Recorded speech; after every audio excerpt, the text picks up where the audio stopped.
دنیا کے لیے نکالتے ہیں، کتنی ہماری ایفرٹ آخرت کے لیے ہوتی ہے اور کتنی دنیا کے لیے ہے. کیا کچھ ہم دنیا کے لیے کر رہے ہیں اور کیا کچھ آخرت کے لیے کر رہے ہیں. میں بھی دیکھوں اور آپ بھی دیکھیں کتنا ہمارا وقت آخرت کے لیے ہے اور کتنا دنیا کے لیے ہے. کیا محنت دنیا کے لیے کر رہے ہیں اور کیا آخرت کے لیے کر رہے ہیں. ذرا غور تو کریں نا اپنے آپ پر. سارا دن کس کی فکر میں گھومتے ہیں، کس کی فکر میں سرگرداں ہیں. کتنی محنت دنیا کا مال کمانے کے لیے، پیسہ اکٹھے کرنے کے لیے، دنیا کی سہولتیں اکٹھے کرنے کے لیے، بچوں کا مستقبل بنانے کے لیے ہم کر رہے ہیں، اور آخرت کے لیے کیا کچھ کر رہے ہیں. اپنے بچوں کی آخرت بنانے کے لیے کتنی محنت کر رہے ہیں. دیکھیں نا، ذرا فکر تو کریں نا. ہم یہ سرسری ایک ہوتا ہے، سرسری طور پر نماز پڑھ لینا، روزہ رکھ لینا، اور پھر اس نماز میں بھی سوچ دنیا سنوارنے کی ہو تو ذرا تو کچھ خیال کرے نا اپنا. صرف کلمہ پڑھ لینے سے تو جنت نہیں مل جائے گی. اپنی زندگی کا مقصد آخرت بنا لیں. ہاں، دنیا کمانا کوئی معیوب بات نہیں ہے، حلال طریقے سے کمائیں، جائز طریقے سے کمائیں، تاکہ دنیا کی سہولتیں ہمیں میسر ہوں اور ہم آسانی سے اللہ کی مدد کر سکیں. ہم آسانی سے اللہ کے دین کی مدد کر سکیں، اللہ کے دین کو غالب کر سکیں. ہمیں پیسہ ملے، حلال کمائیں، اس پیسے کو اللہ کے دین پر ہم خرچ کریں تو بہت فضیلت والا عمل ہے. لیکن پیسہ صرف اس لیے کما رہے ہیں کہ ہماری عیش و آرام کا سامان ہو، ہماری سہولتیں ہوں، اور اپنی منمانی اور مرضیاں کر سکیں اور دنیا کا عیش و آرام کر سکیں، تو پھر اللہ کی نافرمانی اور بغاوت ہے. دنیا کو ترجیح دینا ہے. اصل زندگی اپنی زندگی کا مقصد آخرت بنائیں. ٹھیک ہے نا. آپ دیکھیں فکر، اپنے نبی صلی اللہ علیہ وسلم نے فرمایا من کان آخر ہمہ، جس بندے کی زندگی کا مقصد آخرت بن جائے، اللہ اس کے دنیا کے سارے کاموں کو درست کر دیتے ہیں. کہ دنیا کے سارے کام اللہ سنوار دیتے ہیں، سمر جاتے ہیں کام، سمٹ جاتے ہیں کام اس کے. اور اب یہ دیکھیں کہ ایک بندہ نا، اس کو اگر اللہ نہ کرے اسے پتہ چلے کہ اس کو کینسر ہو گیا ہے، اس کو کینسر ہو گیا ہے، ڈاکٹر اسے بتا دیں کہ آخری سٹیج پر ہے، کینسر ہے. اب وہ کیا کرے گا؟ کیا اس کو دنیا کی لذتیں نظر آئیں گی؟ وہ اس طرف گھومے پھرے گا کہ میں فلاں کلب میں بھی جاؤں، میں فلاں چیز بھی کھا لوں، میں وہ عیش و آرام بھی کر لوں. اس کو تو ہمیشہ یہ فکر رہے گی کہ کون سا ایسا علاج کروں کہ میرا یہ مرض جو ہے ختم ہو جائے، میرا یہ مرض ختم ہو. اس کو تو مرض سے ہے نا. جب مرض ہی نہ ختم ہوا تو کیا لذتیں اور کیا عیش و آرام اور کیا بینک بیلنس اور کیا اس کی کوٹھیاں اور گاڑیاں کیا کریں گی؟ سب کچھ ہی ختم ہے نا، سب کچھ ختم ہے. اس کو فکر اس کی ہوگی کہ میری یہ بیماری ٹھیک ہو جائے تو سارا کچھ مل جائے گا، پھر عیش و آرام بھی ہوگا، پھر یہ محل بھی ہوں گے، پھر یہ گاڑیاں، یہ بنگلے، یہ مال و دولت، یہ سب تبھی کام آئیں گے، یہ تبھی لذتیں ملیں گی جب صحت ہوگی. جب صحت ہی نہ ہوئی، زندگی ہی نہ رہی تو کیا کرے گا؟ اسی طرح آپ دیکھیں جو اصل زندگی ہے، آخرت کی زندگی، ہمیشہ ہمیشہ کی زندگی، جس میں موت نہیں ہے، جس میں بیماری نہیں ہے، جس میں بڑھاپا نہیں ہے، وہ زندگی جو ہمیشہ ہمیشہ کی زندگی ہے، اگر اس میں بھی ہم ناکام ہو گئے تو پھر یہ دنیا کی زندگی، یہ لذتیں، یہ رونقیں، یہ کس کھاتے کی؟ یہ تو سب کچھ ختم ہو جائے گا. اب دیکھیں پیچھے جو ہم زندگی گزار چکے ہیں، کتنی لذتیں ہم نے لی، کتنا عیش و آرام کیا، کیا کچھ کر لیا، کیا کچھ کیا. وہ سارا کچھ ایسے نظر آتا ہے جیسے ایک دن ہو، خواب ہی نظر آتا ہے. پوری زندگی، چاہے جس نے 30 سال گزارے ہیں، 60-70 سال ساری زندگی گزارے بیٹھا ہے، تو اس کو ایسے لگتا ہے کہ ایک دن تھا. اور کتنا جی لیں گے ہم؟ 60 سال، 70 سال، زیادہ سے زیادہ 80، 90، 100 سال تک کوئی ایک آدھ پہنچتا ہے نا 100 میں سے، ورنہ عموماً 60-70 سال. اس کے بعد کیا ہے؟ آخر تو جانا ہے نا، آخر جانا ہے. تو جو زندگی 60-70 سال کی ہے، اس کے لیے کتنی محنت، کتنی کوشش، کیا کچھ کر رہے ہیں ہم. اور جو زندگی ہمیشہ ہمیشہ کی ہے، نہ ختم ہونے والی ہے، اور ایسی ہے، ایسی زندگی ہے کہ اس کے صرف 2 ہی پہلو ہیں: یا انتہا درجے کا عیش و آرام، انتہا درجے کی لذتیں جو چاہو گے وہ ملے گا، یا پھر انتہا درجے کے عذاب، سخت ترین عذاب، اس کے علاوہ تیسرا کوئی پہلو نہیں ہے. یا جنت ہے یا جہنم ہے. اب دیکھیں بالکل اسی طرح جس طرح دنیا میں کینسر لگا ہو ایک بندے کو تو اس کو دنیا کی لذتیں کیا لذتیں لگتی ہیں. اسی طرح جس بندے کو یہ فکر لگی ہو کہ آخرت میں ناکام ہو گیا تو کیا بنے گا، اس کو یہ دنیا کی لذتیں کیا رہیں گی، پھر اس کے لیے کیا وقت رکھتی ہیں. یہ وہ چھوٹے چھوٹے چیزوں کی خاطر اس نے میرا دل دکھا دیا، اس نے مجھے دعوت پہ نہیں بلایا، اس نے مجھے عزت نہیں دی، وہ فلاں کے ساتھ میں نے بولنا نہیں ہے، فلاں کے ساتھ قطع تعلقی ہے، اور فلاں دنیا کا مال اکٹھا کر لوں، فلاں چوری کر لوں، فلاں ڈاکہ ڈال لوں. اس کو یہ چیزیں کیا وقت رکھتی ہیں اس کے سامنے. گاڑی ملی ہے مل گئی، نہیں ملی نہ ملے، گھر مل گیا ٹھیک، نہیں ملا کرائے کے مکان میں رہ رہا ہے، کوئی مسئلہ نہیں ہے. اس کو تو فکر یہ ہوگی کہ اصل تو وہ ہے، عیش و آرام تو وہ ہے. بالکل اسی طرح جس طرح کینسر والے بندے کو فکر یہ ہے میرا کینسر ختم ہو جائے، اس کو یہ فکر نہیں ہے کہ آج مجھے آم نہیں ملے یا 2-4 کم مل گئے ہیں. اس کو یہ فکر تو نہیں ہوگی. آم کو وہ کیا کرے گا، لذت اور کھائے گا تب ہی جب اس کی صحت ہوگی، اس کو تو نقصان ہے. اسی طرح جس کی فکر آخرت کی ہے، آخرت سنوارنے کی ہے، اس کو دنیا کے آنے اور نہ آنے کی کوئی پرواہ نہیں ہوتی.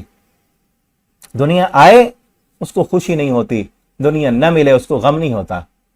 آ گئی ہے تو آ گئی ہے، اللہ نے دے دی، اللہ کا شکر ادا کرتا ہے، نہیں ملے تو صبر کرتا ہے. دنیا آ جاتی ہے تو شکر کرتا ہے، آخرت سنور جاتی ہے اس کی. دنیا نہیں ملتی، صبر کرتا ہے، تب بھی آخرت سنور جاتی ہے. مقصد تو آخرت ہے. دنیا مل گئی، شکر کیا اللہ کا، شکر ادا کیا تو اللہ نے اور آخرت میں درجات بلند کر دیے. نہیں ملی، صبر کیا، اللہ نے آخرت بنا دی. مشن تو آخرت ہے.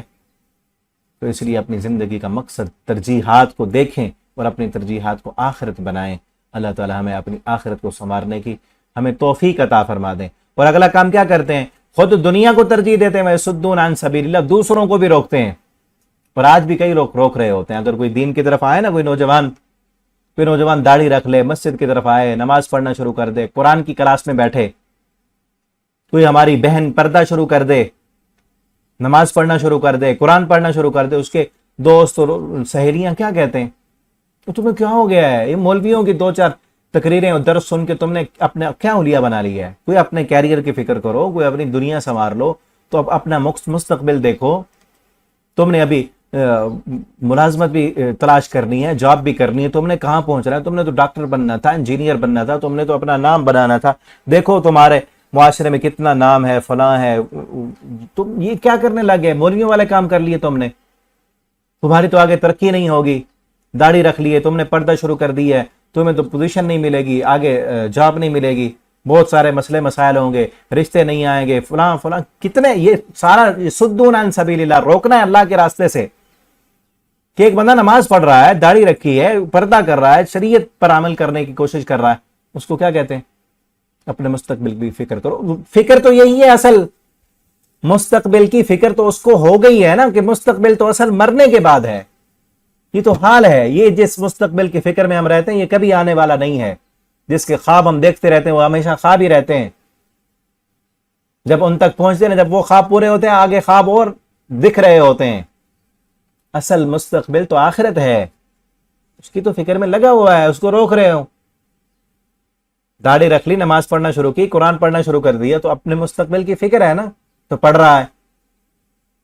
وَيَصُدُّونَ عَن سَبِيلِ اللَّهِ، اللہ کے راستے سے وہ روکتے ہیں.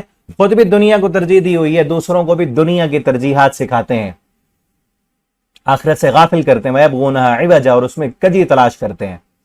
کجی کا کیا معنی، ٹیڑھ پن، کہ دیکھو یہ تو پرانے زمانے کی قصے کہانیاں ہیں. یا پھر قرآن میں کوئی عیب تلاش کریں گے، نقص تلاش کریں گے، ڈھونڈیں گے، کوئی خامی مل جائے، کوئی ایسی باتیں مل جائیں جو آپس میں ایک دوسرے کے خلاف ہوں، تاکہ وہ بتایا جا سکے کہ دیکھو فلاں جگہ پر تو یہ بات لکھی ہے اور فلاں جگہ پہ یہ لکھی ہے، یہ آپس میں اختلاف ہے. یا پھر قرآن میں نہ مل سکے تو قرآن پڑھنے والے انسان تو خطا کا پتلا ہے، چاہے مسلمان ہے، جتنا اعلیٰ سے اعلیٰ بن جائے. پیغمبروں کی جو شخصیات ہیں وہ گناہوں سے اللہ تعالیٰ ان کو بچا کر رکھتے ہیں. باقی ہر انسان اس سے کوئی نہ کوئی غلطی ہو جاتی ہے، تو وہ کلمہ پڑھنے والے مسلمانوں کی غلطیاں دوسروں کے سامنے دکھائیں گے. دیکھو تم قرآن پڑھنا شروع کر دیے، فلاں بھی قرآن پڑھتا ہے، فلاں بھی مسلمان ہے، اس کا حال دیکھو، اس نے فلاں موقع پہ جھوٹ بولا ہے، وہ 2 نمبری کی ہے. تو وہ بھی انسان ہے، غلطی تو ہر انسان سے ہوتی ہے. وہ دکھاتے ہیں، عیب تلاش کرتے ہیں. اسی لیے ہے نا کہ کسی کی غیبت مت کرو. ایسے ہے ہر انسان میں کوئی عیب ہے, کوئی خامی ہے, کوئی نقص ہے, کہ وہ پھر مسلمانوں کے عیب, نکتہ چینیاں, نمازیوں کے عیب, دینداروں کے عیب, ان کی غلطیاں اور خامیاں کوتاہیاں لا کر سامنے رکھیں گے. دیکھو ان میں یہ غلطیاں ہیں, یہ کمیاں کوتاہیاں, تم ان جیسا بننا چاہتے ہو, چھوڑو ان کو, چھوڑو. اب یہ قرآن تو نہیں سکھاتا نا, غلطی ہر انسان میں ہے, اس غلطی کے بعد معافی مانگی تو اللہ تعالیٰ معاف فرما دیتے ہیں. وَيَبْغُونَهَا عِوَجًا, ٹیڑھ پن تلاش کرتے ہیں. اولئک فی ضلال بعید, اللہ فرماتے ہیں یہ دور کی گمراہی میں ہے, یہ گرے ہوئے ہیں اس گمراہی میں. تو ہم دیکھیں کہیں ہمارا یہ رویہ تو نہیں. ٹھیک ہے علماء سے غلطی ہو جاتی ہے, کوئی فرشتے نہیں ہیں. کیا ہم کسی عالم کی غلطی کو دیکھ کر اپنے آپ کو دین سے دور تو نہیں کر رہے؟ اپنے آپ کو دین سے متنفر نہ کریں, دین سے دور نہ ہوں.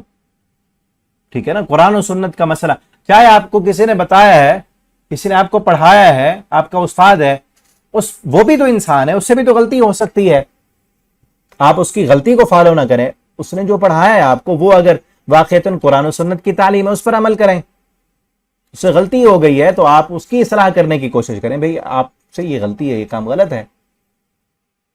ٹھیک ہے نا, یہی ہے نا تواصوا بالحق و تواصوا بالصبر, کہ آپ کو کوئی سمجھائے تو آپ اس کو سمجھائیں, میں بھولوں تو آپ مجھے سمجھائیں, آپ بھولیں تو میں آپ کو سمجھاؤں.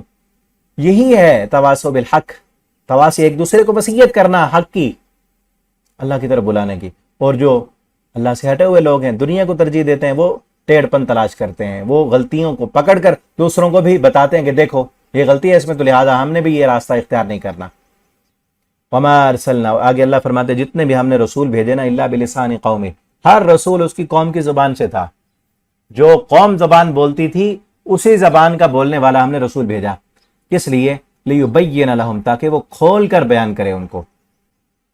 اسی زبان آتی ہوگی نا, سمجھتا ہوگا تو وہ کھول کر بیان کرے گا. اور آخری پیغمبر محمد کریم صلی اللہ علیہ وسلم کو اللہ نے عربی زبان میں بلسان عربی مبین, عربی زبان جو واضح زبان ہے اس زبان میں بھیجا, کیونکہ اس وقت جو زبان زیادہ بولی جا رہی تھی وہ عربی تھی. اور عربی ایسی زبان ہے, اور پورے کائنات کے لیے آپ کو رسول بنا کر بھیجا. اور عربی ایسی زبان ہے کہ پوری کائنات کی زبانوں کی سردار ہے, کیونکہ اب بہت ساری زبانیں بولی جا رہی تھیں, آخری پیغمبر پوری کائنات کے لیے بھیجے گئے, تو ایک ہی زبان میں بھیجنا تھا نا. تو اس زبان کا اللہ رب العالمین نے چناؤ کیا جو زبان تمام زبانوں سے فصیح و بلیغ تھی, کہ جس زبان میں وضاحت, فصیح و بلیغ کا کیا مطلب ہے, یہ پہلے بھی شاید میں بتا چکا ہوں آپ کو, کہ فصاحت و بلاغت کا مطلب یہ ہے کہ اس میں کم الفاظ میں, الفاظ اس کے کم ہیں, حروف تہجی ہے وہ کم ہیں. اردو میں زیادہ لفظ بولے جاتے ہیں حروف تہجی کے, انگلش میں زیادہ ہیں, اور باقی زبانوں میں ان کی تعداد زیادہ ہے, نہیں زیادہ لفظ بولنے پڑتے ہیں, ان کا تلفظ اور مخارج ادا کرنے پڑتے ہیں. لیکن عربی حروف تہجی کے اعتبار سے بہت مختصر لفظ ہیں اس کے, اور اپنا معنی سمجھانے کے لیے بڑی وسیع و بلیغ ہے. اور کئی موقعوں پر وہ چیزیں آتی رہتی ہیں آپ کے سامنے کہ اردو میں وہ لفظ ہی نہیں ہوتا ہمارے پاس, وہ لفظ نہیں ہوتا ہمارے پاس کہ اس کا ترجمہ کریں, اس کی وضاحت کرنی پڑتی ہے آگے پیچھے دو چار لفظ لگا کر. لیکن عربی میں وہ لفظ موجود ہوتا ہے کہ جس کا معنی الگ الگ سے کیے جاتے ہیں, فصیح و بلیغ زبان ہے. اور پھر آج کے دور میں تو یہ بھی ہے نا کہ ہر زبان میں اس کا ترجمہ ہو چکا ہے. قرآن کریم کا, احادیث کا ہماری اردو زبان میں ترجمہ ہو چکا ہے, اور انگلش میں, فارسی میں, کئی دنیا کی اکثر زبانوں میں جو زیادہ تر بولی جاتی ہیں ان میں قرآن کا ترجمہ ہو چکا ہے, اور ہر گھر میں وہ پہنچ چکا ہے. اور انٹرنیٹ, موبائل کے ذریعے نیٹ پر آپ جس زبان میں چاہیں وہ آپ دیکھ سکتے ہیں اور پڑھ سکتے ہیں. ٹھیک ہے. اور دوسری یہاں سے یہ بات بھی معلوم ہوئی کہ جو آج بھی مبلغ ہیں, سمجھانے والے, درس دینے والے, دوسروں کو پڑھانے والے, انہیں بھی چاہیے کہ ان کو ان کی قوم کی زبان میں پڑھائیں, سمجھائیں. ٹھیک ہے نا. جو انسان جس قوم کو سمجھانا چاہتا ہے اس کی جو زبان ہے جو وہ اچھے طریقے سے سمجھ سکتے ہیں, اس زبان میں اس کو سمجھائے. ایسے ایسے الفاظ استعمال نہ کرے جو وہ لوگ سمجھتے نہ ہوں. ٹھیک ہے نا. کئی جو بڑے لیول کے علماء ہوتے ہیں وہ اپنے تقاریر میں, اپنے درس میں کچھ ایسی ٹرمز یوز کرتے ہیں, حدیث کی, عربی کے کچھ ایسے الفاظ بولتے ہیں کہ جو عام لوگوں کو سمجھ نہیں آتے ہیں, ان کے لیے مشکل ہوتا ہے. تو اس لیے ایسے لفظ استعمال کرنے چاہیے, اور چاہیے جو اس قوم کو سمجھ آئے. ٹھیک ہے نا. اب اگر کوئی بندہ عالمی لیول پر کام کرنا چاہتے ہے تو اس کو جو عالمی زبان ہے وہ زبان سیکھنی چاہیے. اور زبان جس طرح ہمارے عالمی مبلغ ہیں ڈاکٹر ذاکر نائک حافظ اللہ تعالیٰ، اللہ تعالیٰ ان کی حفاظت فرمائے، عالمی مبلغ ہیں تو عالمی زبان پر ان کو پوری فوقیت ہے، اس پر وہ گفتگو کرتے ہیں اور انگلش میں وہ بڑی اچھی سپیچ کرتے ہیں ان کی، بلکہ اپنی زبان بھی انگلش ہے. اور اسی طرح اردو زبان بھی انہوں نے سیکھی ہے، کیونکہ ایک دنیا کے بہت بڑے علاقے میں اردو زبان بولی جاتی ہے. انڈیا میں 99% لوگ اردو کو سمجھتے ہیں، پاکستان میں 100% لوگ اردو کو سمجھتے ہیں. ٹھیک ہے، اسی طرح باقی کئی ملکوں میں بہت کثرت کے ساتھ ایسے لوگ موجود ہیں جو اردو زبان سمجھتے ہیں. تو اس لیے اردو میں بات کرنا، سمجھانے کے لیے اپنی قوم کو، تو اس کو سمجھنا. اس طرح پشتو ہے، اگر کوئی بندہ اپنے پشتو میں ان لوگوں کو سمجھانا چاہتے ہیں، بہت زیادہ لوگ سمجھتے ہیں لیکن اتنا زیادہ نہیں ہے جتنا اردو سمجھنے والے ہیں. ٹھیک ہے، اسی طرح عربی زبان بھی بہت زیادہ ملکوں میں بولی جاتی ہے اور قرآن کی زبان ہے. اور یاد رکھیں جنت کی زبان بھی عربی ہے. ٹھیک ہے نا، قرآن کی زبان عربی ہے، ہمارے پیغمبر صلی اللہ علیہ وسلم کی زبان عربی ہے، جنت کی زبان عربی ہوگی، قبر میں جو سوال و جواب ہوں گے عربی میں ہوں گے. تو اس لیے ہمیں عربی بھی سیکھنی چاہیے. ٹھیک ہے نا، عربی بھی سیکھنی چاہیے، کوشش کرنی چاہیے اس کی سیکھنے کی، اس کو پڑھنے کی، کچھ نہ کچھ تو ہمیں آنی چاہیے نا. لیبین لہم، تاکہ کھول کر بیان کریں ان کے لیے. فیضل اللہ، تو اللہ تعالیٰ گمراہ کرتا ہے جسے چاہتا ہے. یاد رکھیں یہ پہلے بھی میں بتا چکا ہوں، اللہ نے جو صلاحیتیں دی ہیں اگر کوئی انسان ان کو استعمال نہ کرے تو اللہ وہ صلاحیت چھین لیتے ہیں. جن لوگوں نے دنیا کو ترجیح دی، حق قبول کرنے کی صلاحیت بار بار ابھری، انہوں نے اس کو دبا دیا اور ختم کر دیا، نہیں اس پر عمل کیا انہوں نے، تو اللہ تعالیٰ وہ صلاحیت حق قبول کرنے کی سلب کر لیتے ہیں. تو اسی کا مطلب ہے اللہ تعالیٰ پھر جب صلاحیت چھین لی تو کون اس کو ہدایت دے سکتا ہے؟ اور اللہ تعالیٰ جسے چاہتے ہیں ہدایت دیتے ہیں. وَيَهْدِي إِلَيْهِ مَنْ أَنَابَ، اللہ اسے ہدایت دیتے ہیں جو اس کی طرف کوشش کرتا ہے، جو آتا ہے، جو اپنی دنیا کے پیچھے نہیں پڑتا اور یہ سمجھ لیتا ہے کہ دنیا بھی تو میرے رب کی ہے نا، تو میں اس کا بن جاؤں تو وہ دے گا سب کچھ. اللہ ہمیں ان لوگوں میں شامل فرما لیں جنہیں اللہ رب العالمین ہدایت عطا کرتے ہیں اور اللہ تعالیٰ سے ہدایت مانگا کریں. ٹھیک ہے نا. رب اشرح لی صدری ویسر لی امری واحلل عقدۃ من لسانی. اللہم ربنا لا تزغ قلوبنا بعد اذ ہدیتنا وہب لنا من لدنک رحمہ. اللہ تو نے ہمیں ہدایت دی ہے، ہمارے دلوں کو اب ٹیڑھا نہ کرنا، ہدایت کے بعد اس ہدایت سے ہٹا نہ دینا بلکہ اس پر ثابت قدم رکھنا. اور پیچھے جو ہم یوسف علیہ السلام کی دعا پڑھ کے آئے ہیں، فاطر السماوات والارض انت ولی فی الدنیا والآخرہ توفنی مسلما والحقنی بالصالحین. اس دعا کو بھی یاد کریں اور پڑھتے رہیں. آگے تھوڑا سا تذکرہ موسیٰ علیہ السلام کا ہے. ہم نے موسیٰ علیہ السلام کو بھیجا اپنی نشانی اور معجزات دے کر کے، تو نکال اپنی قوم کو اندھیروں سے. وہی بات ہے کہ وہ بھی اندھیروں میں تھے، کفر کے، ضلالت کے، گمراہی کے، اور فرعون کی پوجا کر رہے تھے، کوئی بتوں کی پوجا کرتے تھے، فرعون نے غلام بنایا ہوا تھا. ان کو نکال ان اندھیروں سے الی النور، نور کی طرف، اللہ کی توحید کی طرف اور اللہ کے احکامات کی طرف. وذکرہم، اور انہیں یاد دلا اللہ کے دنوں بایام اللہ. یہ بات میں پہلے کہہ چکا ہوں نا. تذکیر، دو طریقے ہیں قرآن میں سمجھانے کے. تذکیر بآلاء اللہ، اللہ تعالیٰ اپنی قدرت کے دلائل دکھا کر سمجھاتے ہیں. تذکیر بایام اللہ، اللہ تعالیٰ اپنے تاریخ دکھا کر، اپنے تاریخی جو بڑے بڑے کام ہوئے ہیں، اللہ کے جو فیصلے ہوئے ہیں بڑے بڑے، وہ دکھاتے ہیں کہ دیکھو پیچھے غور کرو، اللہ کی تاریخ کو پڑھو، وہ دیکھو کہ اللہ نے کیا کیا. قرآن میں وہ بھی ہے، وہی ہے ذکرہم بایام اللہ. انہیں اللہ کے دنوں کی تاریخ بتاؤ کہ پیچھے کیا ہوا اور اللہ نے تمہارے اوپر کیا کیا احسانات کیے. وقت یاد کرو، اس میں تمہارے لیے بڑی نشانیاں ہیں. ہر صبر کرنے والے اور شکر گزار کے لیے بڑی نشانیاں ہیں. اور موسیٰ علیہ السلام نے وہ وقت یاد دلایا کہ اذ قال لقومہ، کہ جب کہا تھا موسیٰ علیہ السلام نے اپنی قوم سے، اذکروا، یاد کرو تم اللہ کی نعمت کو جو اللہ نے تم پر کی، جو اللہ نے تم پر احسانات کیے. کیا احسانات؟ کہ تمہیں نجات دی آل فرعون سے. فرعون نے کس طرح تم کو غلام بنایا ہوا تھا اور مفت کے تم سے مزدوریاں کرواتے تھے. کتنا بڑا ظلم تھا. آپ دیکھتے ہیں نا احرام مصر جو بنے ہوئے ہیں، آج جدید ٹیکنالوجی کے دور میں بھی بنانا بڑا مشکل ہے ان کو، کس طرح وہ بنے ہوئے ہیں. اور اس وقت ان کے پاس کوئی ٹیکنالوجی نہیں تھے. اتنے بڑے بڑے پتھر انسان اٹھا کر اوپر لے جاتے تھے، رسیوں سے باندھ کر اوپر سے کچھ کھینچتے تھے اور کچھ نیچے سے ان پتھروں کو اوپر کی طرف لے کر جاتے تھے. وہ سارے اسرائیلی تھے، مزدور، کوئی ان کو اجرت نہیں دی جاتی تھی. جانوروں کی طرح شام کو چارے اور کچھ نہ کچھ کھانے کے لیے دے دیا جاتا تھا تاکہ کل کو یہ پھر مزدوری کر سکیں. اور پھر اوپر پتھر لے جاتے، جب وہ پتھر پھسلتا یا رسی ٹوٹتی تو اس پتھر کے نیچے کئی لوگ دب کر مر جاتے اور ان کے خون اور ان کی ہڈیاں انہی احرام مصر میں دفن کر دی جاتی. ان احرام مصر میں کئی اسرائیلیوں کا خون ہے. یہ فرعون ظلم کرتا تھا ان پر. تو اللہ نے نجات دلائی موسیٰ علیہ السلام کے ذریعے. وہی یاد کرا رہے ہیں کہ اس وقت کو یاد کرو کتنی اللہ نے بہت بڑی نعمت کی تم پر کہ فرعون کی غلامی سے نجات دی کہ اعلیٰ فرعون. اور پھر ایک بہت بڑا ظلم یہ تھا کہ وہ یسومونکم سوء العذاب، بہت برا سزا دیتے تھے، تم کو عذاب پہنچاتے تھے کہ تمہارے بیٹوں کو ذبح کرتے تھے.